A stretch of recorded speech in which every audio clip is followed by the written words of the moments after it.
मेरे पास लोग आते हैं, वो कहते हैं हम अकेले में ऊब जाते हैं, हमें कोई संगी साथी चाहिए। कहता हूँ जब तुम खुद ही से अकेले में ऊब जाते हो तो दूसरा तुमसे ऊबेगा। जब तुम खुद भी अपने साथ रहने को राजी नहीं तो कौन तुम्हारे साथ रहने को राजी होगा? और वो दूसरा भी अपने से ऊबा हुआ होगा, तभी तो तुम्हारी तलाश में आ रहा है। तो दो ऊबे हुए आदमी जब मिलते हैं तो तुम सोच सकते हो क्या परिणाम होगा, जो हर विवाह में हो जाता है। पति पत्नी ऐसे ऊब के बैठे रहते हैं। पति पत्नियों के चेहरे देखो, उनसे ज्यादा उदास चेहरे तुम कहीं भी ना पाओगे। अगर तुम पुरुष को जरा प्रसन्न देखो तो समझना कि पत्नी उसकी नहीं है जो पास बैठी, किसी और की होगी। अगर पुरुष को तुम रास्ते पे किसी स्त्री के साथ चलते हुए आनंद भाव में देखो, ये उसकी पत्नी नहीं है, क्योंकि उसकी पत्नी के साथ तो वह ऐसा डरा हुआ और कपा हुआ और उदास और उबा हुआ चलता है कि तुम देख ही सकते हो, फौरन पहचान सकते हो। मुल्ला नसरुद्दीन ने एक दिन मुझसे कहा कि मैं आदमियों को देख के बता सकता हूं कि आदमी विवाहित है कि गैर विवाहित। मैंने कहा जरा मुश्किल मामला है। खैर, जो भी लोग आए मुझसे मिलने, तुम नोट करते जाओ, पीछे पता लगा लेंगे। उसने नोट किया और उसने बिल्कुल ठीक ठीक बता दिया। मैं थोड़ा हैरान हुआ कि तरकीब क्या है तेरी। उसने कहा तरकीब ये, जो आदमी शादीशुदा है वो बाहर पड़े हुए बिछावन पर पैर पहुंचता है, जो गैर शादीशुदा है वो सीधा चला आता है। पत्नी का भय, तो कौन पहुंचता है पैर? अभ्यस्त हो गए हैं।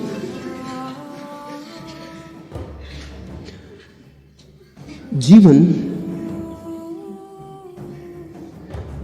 तुम्हारे भीतर से बाहर की तरफ जाएगा, बाहर से भीतर की तरफ नहीं आता।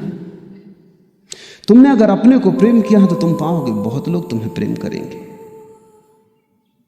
तुम अगर अपने को प्रेम करने में समर्थ हो गए तो तुम पाओगे अनंत अनंत प्राणों से तुम्हारी तरफ प्रेम की धारा बहनी शुरू हो जाती।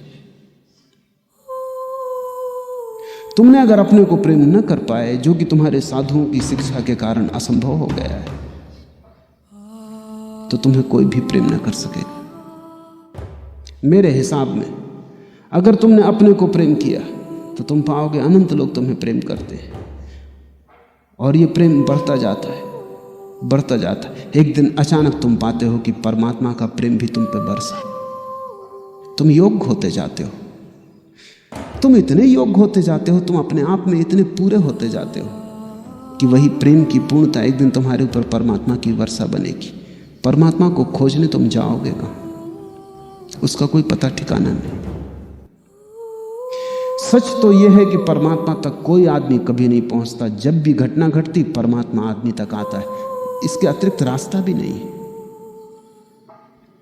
जिस दिन तुम योग्य हो और तुम अपने प्रेम से इतने परिपूर्ण हो और तुम इतने तृप्त हो अपने प्रेम से, तुम्हारे जीवन में कोई शिकायत नहीं है, कोई भिक्षा की इच्छा नहीं रही। अब तुम सम्राट हो गए हो, तुम आनंदित हो, जो तुम्हें मिला है बहुत है। ऐसी भाव दशा में अचानक एक दिन द्वार पर दस्तक पड़ती, परमात्मा द्वार पर खड़ा है। अपने को प्रेम करो। अब तो बड़ी कठिनाई होगी। जैसे जैसे तुम अपने को प्रेम करोगे तुम अपने को बदलने भी लगोगे, क्योंकि प्रेम के योग्य भी तो बनाना होगा।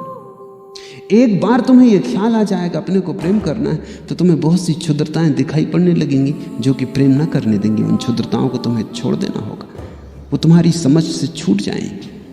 अगर तुम्हें अपने को प्रेम करना है तो प्रेम पात्र के योग्य भी तो बनना होगा। तब तुम पाओगे कि बहुत सी क्षुद्रताएं असंभव हो गई, क्योंकि कैसे तुम कर सकते हो वे क्षुद्रताएं? अगर करोगे तो निंदा शुरू हो जाती। अगर तुमने जरा सी बात में क्रोध किया तो तुम खुद आत्मनिंदित हो जाओगे कि ये क्या क्षुद्रता है, ये क्या उथलापन है। जरा सी बात में और गर्म हो गया, इतनी भी शीतलता न थी कि इतनी सी बात को सह जाता। तुम अचानक पाओगे कि अगर अपने को प्रेम करना है तो क्रोध धीरे धीरे छूटेगा। अगर अपने को प्रेम करना है घृणा धीरे धीरे गिरेगी। नहीं तो तुम प्रेम ना कर पाओगे। जब अपने को प्रेम करना है तो अपने को तैयार भी करना होगा। तुम धीरे धीरे अपने को निखारने में लग जाओगे।